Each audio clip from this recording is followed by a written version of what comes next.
Hi friends, welcome back to our channel. இன்றைக்கி நம்ம மகாத்மா காந்தி எழுதின the story of my experiments with truth அப்படிங்கிற அவருடைய லைஃப் லெசன்ஸில் இருக்க சாப்டர் 15 நம்ம பார்க்க போகிறோம். ஸோ இதில் நம்ம மகாத்மா காந்தி அவருடைய ரியல் லைஃப்பில் நடந்த ஒரு இன்சிடெண்ட்டை நம்ம ஸ்டூடெண்ட்ஸுக்கு அவங்களுடைய எஜுகேஷன் டைமில், அதாவது காலேஜ் ஸ்டடீஸோ இல்லைன்னா அவங்க ஒரு கோலை நோக்கி போகக்கூடிய ஒரு சமயத்தில் எந்தவித ஒரு அட்ராக்ஷன்ஸும் இல்லாமல் சைடில் என்ன விஷயம் வேணாலும் நடந்தாலும் சரி, நம்ம கோலை நோக்கி நம்ம பயணம் பண்ணணும் அப்படிங்கிறத சொல்கிற விதமாக ஒரு கான்செப்ட் அதில் சொல்லியிருப்பார். ரொம்பவே நல்லாயிருக்கும். இன்றைக்கான வீடியோவில் நம்ம இதை தான் பார்க்க போகிறோம்.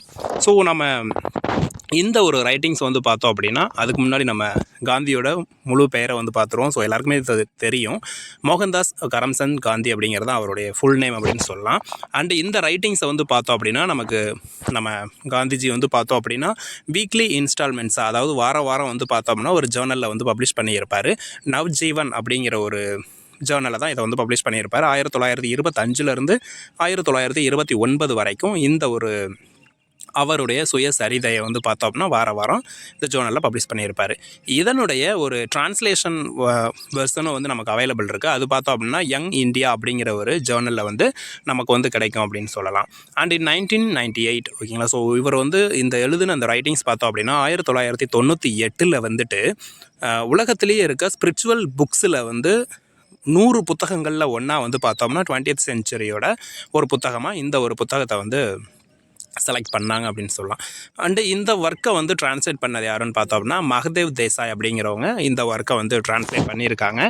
இந்த ஒரு ரைட்டிங்ஸோட கண்டென்ட் எப்படி இருக்கும் அப்படின்னு பார்த்தோம் அப்படின்னா, அதாவது காந்திஜி எழுதின இந்த ஒர்க்கோடைய கண்டென்ட், அதுக்குள்ளே என்ன மாதிரியான விஷயங்களையெல்லாம் எழுதியிருப்பார் அப்படின்னு பார்த்தோம் அப்படின்னா, பர்த்து, பேரண்டேஜ் ஓகேங்களா, அவருடைய பிறப்பு, அப்புறமேட்டுக்கு பேரண்டேஜாக இருந்தது, சைல்டு மேரேஜ், அப்புறம் அவருடைய ஸ்கூல் எக்ஸ்பீரியன்ஸ், அப்புறமேட்டுக்கு லண்டனில் போய் அவருக்கு ஸ்டடி எக்ஸ்பீரியன்ஸ் எப்படி இருந்ததுங்கிறது, அந்த டயட்டிக்ஸில் எந்த மாதிரியான அனுபவம் இருந்தது, அண்ட் சவுத் ஆஃப்ரிக்காவில் எப்படிப்பட்ட அனுபவம் அவருக்கு கிடச்சிது, அரசியலில் எப்படிப்பட்ட விஷயங்களில் அவர் இந்தியன் நேஷனல் காங்கிரஸில் 1918 அவருக்கு கிடைச்ச அனுபவம். ஸோ இந்த மாதிரியான விஷயங்களை எல்லாத்தையுமே இந்த ஒரு ரைட்டிங்ஸில் நமக்கு ரைட்டர் கொடுத்துருக்காரு.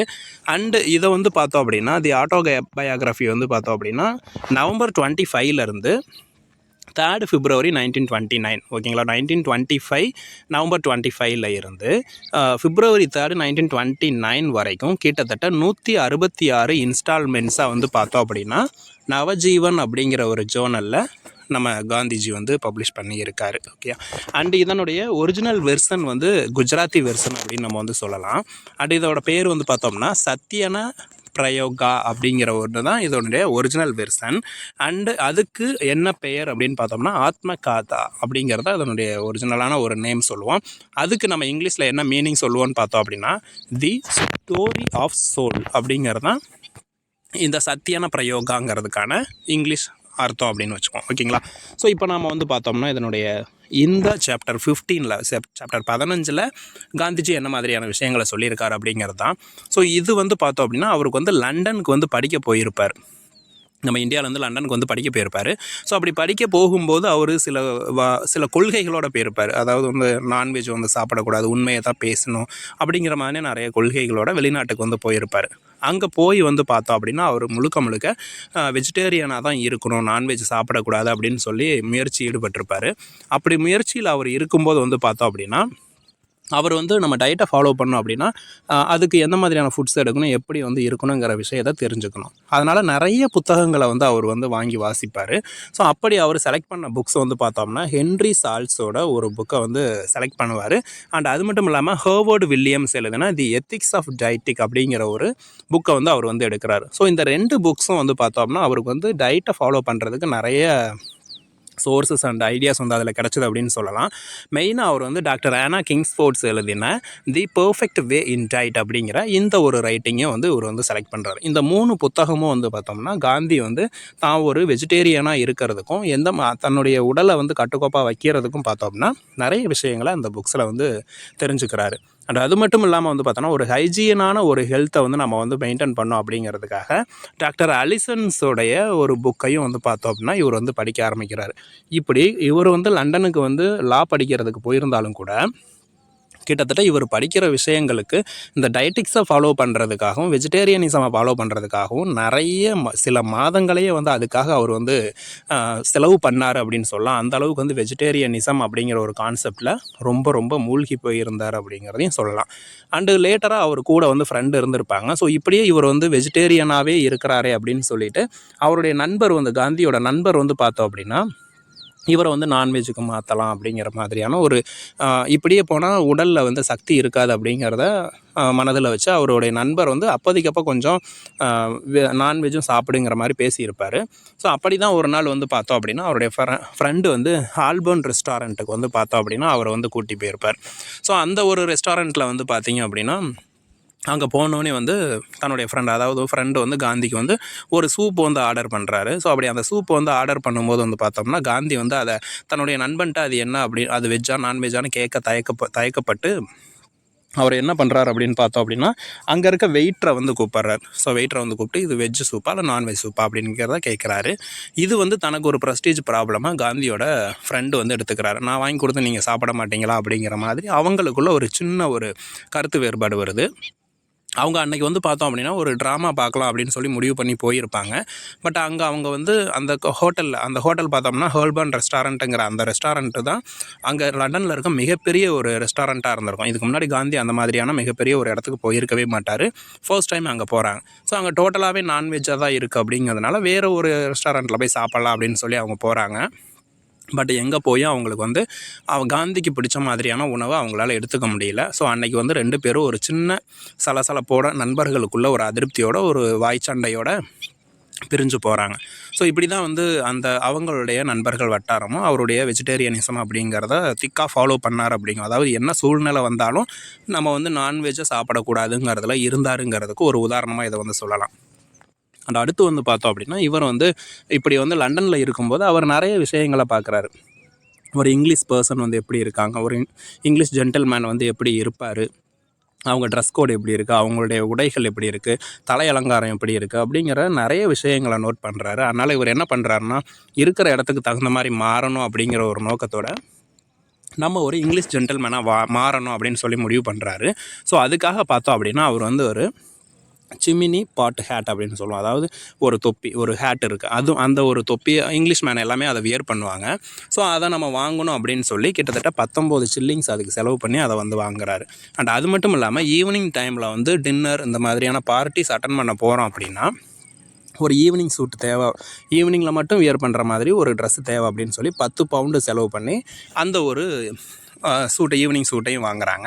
அண்ட் அது மட்டும் இல்லாமல் இந்தியாவில் இருக்க தன்னோட பிரதருக்கு வந்து கால் பண்ணி எனக்கு வந்து இந்த மாதிரி ஒரு கோல்டு செயின் வாட்ச் வேணும் அப்படின்னு சொல்லி கேட்குறாரு. அதே மாதிரி டபுள் செயின் கோல்டு வாட்சையும் அவங்க பிரதர் வந்து காந்திக்காக அனுப்பி வைக்கிறாரு. இப்படி வந்து அவர் வந்து பார்த்தோம் அப்படின்னா தான் ஒரு இங்கிலீஷ் ஜென்டில்மேனாக மாறணும் அப்படிங்கிற ஒரு நோக்கத்துக்காக இங்கிலீஷ் பீப்புள் எப்படி இருப்பாங்களோ, எப்படி பேசுவாங்களோ, எப்படி உடை அணிவாங்களோ அதே மாதிரி காந்தியை வந்து கொஞ்சம் கொஞ்சமாக மாற ஆரம்பிக்கிறாரு. இவர் தன்னுடைய அப்பியரன்ஸை வந்து கரெக்டாக காட்டணுங்கிறதுக்காகவே டெய்லியும் பார்த்தோம் அப்படின்னா ஒரு 10 நிமிஷம் கண்ணாடி முன்னாடியே செலவு பண்ணுவாராம். அந்த அளவுக்கு வந்து அவர் வந்து காந்தி வந்து தன்னுடைய உடை அலங்காரம் அப்புறம் தன்னுடைய அப்பியரன்ஸை மெயின்டைன் பண்ணுங்கிறதுக்காக இருக்கிறாரு. இது மட்டும் பத்தாது அப்படிங்கிறதுனால அங்கே வந்து பார்த்தோம் அப்படின்னா காந்தி வந்து ஃப்ரெஞ்சு லாங்குவேஜை வந்து கற்றுக்கணும், அப்புறம் டான்ஸிங் இருக்கிறது, அப்புறம் வயலின் கிளாஸ் அட்டன் பண்ணுறது, வெஸ்டர்ன் மியூசிக் கற்றுக்கிறது. ஸோ இந்த மாதிரியான நிறைய விஷயங்களை வந்து பார்த்தோம்னா காந்தி வந்து பணம் கொடுத்து வாரத்தில் 3 நாளும் வாரத்தில் 2 நாளும் ஒவ்வொரு கிளாஸுக்கும் வந்து போகிறாரு. வயலின் கற்றுக்கிறதுக்கும் வெஸ்டர்ன் மியூசிக் கற்றுக்கிறது இந்த மாதிரியான விஷயங்களுக்கு அவர் வந்து செலவு பண்ணுறாரு. இப்படியே அவருடைய நேரத்தை வந்து ஒரு இங்கிலீஷ் ஜென்டில்மேனாக மாறணுங்கிறதுக்காகவே முழுசாக வந்து பார்த்தோம் அப்படின்னா அந்த அவருடைய நாட்களை வந்து கழித்து கொண்டுட்டு போயிட்டுருக்காரு. இப்படி போகும்போது அவர் வந்து பேச்சாற்றல், அதாவது எலெக்ஷன் டீச்சர் அப்படின்னு சொல்லுவோம். எலெக்ஷன் அப்படின்னா மேடை பேச்சு அப்படின்னு சொல்லுவோம். ஸோ அப்படி மேடை பேச்சும் கற்றுக்கணும் அப்படிங்கிறதுக்காக அவர் ஒரு டீச்சர்கிட்ட போகிறாரு. அந்த டீச்சர் என்ன பண்ணுறாங்க அப்படின்னா பெல் அப்படிங்கிறவங்க எழுதுனா ஸ்டாண்டர்ட் எலெக்ஷனிஸ்ட் அப்படிங்கிற ஒரு புக்கை வந்து அவருக்கு வந்து ப்ரிஸ்கிரைப் பண்ணுறாங்க. ஸோ அந்த புத்தகத்தை காந்தி வந்து படிக்கிறாங்க. ஸோ அப்படி படிக்கும்போது அவருக்குள்ளே ஒரு உள்ளுணர்வு தோணுது. அவருடைய புத்தகம் அவருடைய லைஃப்பில் மாற்றத்தை உருவாக்குச்சு அப்படின்னு கூட சொல்லலாம். அவருக்கு வந்து தோணுது என்ன அப்படின்னு பார்த்தோம் அப்படின்னா நம்ம வந்து இந்தியாவிலேருந்து லா படிக்கிறதுக்காக இங்கே வந்திருக்கிறோம், லண்டனுக்கு வந்திருக்கோம். ஆனால் இங்கே வந்து நம்ம டோட்டலாக ஒரு இங்கிலீஷ் ஜென்டில்மேனாக மாறணும் அப்படிங்கிறதுக்காக தன்னுடைய உடை அலங்காரமாக இருக்கட்டும், சிகை அலங்காரமாக இருக்கட்டும், பேச்சு, மொழி எல்லாத்தையுமே வந்து மாற்றிக்கிட்டு இருக்கோமே. இதுக்காக நம்மளுடைய வாழ்க்கை எல்லாமே செலவு பண்ணிக்கிட்டு இருக்கோம். நம்மளுடைய ஒரு கோல் அப்படிங்கிறது ஒரு வக்கீல் ஆகிறது தான். ஆனால் இங்கே வந்து இப்படியெல்லாம் நம்ம வந்து தேவையில்லாத விஷயங்களில் ஒரு அழகுக்காகவும் ஒரு ஆடம்பரத்துக்காகவும் நம்ம வந்து நம்மளுடைய மனசை வந்து செலுத்திக்கிட்டோமே அப்படின்னு சொல்லி காந்தி தனக்குள்ளே வந்து உணர்றாரு. ஸோ இதையெல்லாம் நம்ம வந்து கொஞ்சம் கொஞ்சமாக நிறுத்தி நாம் வந்து என்ன ஒரு விஷயத்துக்காக வந்தோமோ அந்த வேலையை திறம்பட முடிக்கணும் அப்படிங்கிற ஒரு உறுதியோட அவர் கொஞ்சம் கொஞ்சமாக தன்னுடைய எல்லா விஷயத்தையும் விடுறாரு. ட்ரெஸ் கோடை வந்து மாற்றுறது, அவர் வந்து அவருடைய மியூசிக் கிளாஸ் போகிறத ஸ்டாப் பண்ணுறது, வெஸ்டர்ன் மியூசிக் போகிறத ஸ்டாப் பண்ணுறது, டான்ஸிங் கிளாஸு, வயலின் கிளாஸு, இப்படி கொஞ்சம் கொஞ்சமாக ஒவ்வொரு விஷயத்துலையும் அவர் வந்து எந்த வேலைக்காக வந்தாரோ அந்த வேலையை மட்டும் பார்த்துக்கிட்டு இப்படி ஆடம்பரத்துக்காக பண்ண எல்லா வேலைகளையும் கொஞ்சம் கொஞ்சமாக குறைச்சிக்கிறாரு. கிட்டத்தட்ட இதிலிருந்து முழுசாக வெளிப்பட கிட்டத்தட்ட 3 மாதத்துலேருந்து 6 மாதம் வரைக்கும் மாறுது. ஒவ்வொரு டீச்சர்ஸுக்கிட்டே அவர் வயலின் டீச்சராக இருக்கட்டும், இல்லைன்னா வந்துட்டு ஸ்பீச் ட்ரெயின் பண்ணுறவங்களா இருக்கட்டும், இவங்ககிட்ட எல்லாம் வந்து எக்ஸ்கியூஸ் கேட்டு நான் இந்த மாதிரி நான் அதனால் நின்றுக்கிறேன் அப்படின்னு சொல்லி கொஞ்சம் கொஞ்சமாக அந்த விஷயங்களில் எல்லாத்துலேயும் அதிலிருந்து முழுசாக வெளியே வந்துட்டு அவர் வந்து ஒரு லா ஸ்டூடெண்ட்டாக வந்து எந்த விஷயத்துக்காக வந்தோமோ அந்த ஒரு விஷயத்தில் மட்டுமே கான்சென்ட்ரேட்டை பண்ணி அங்கே வந்து லா காலேஜில் அவர் வந்து அவருடைய படிப்பையும் வந்து முடிக்கிறார். ஸோ இதோட பார்த்தோம் அப்படின்னா அவருடைய அந்த சாப்டர் 15 வந்து நமக்கு வந்து கம்ப்ளீட் ஆகும்.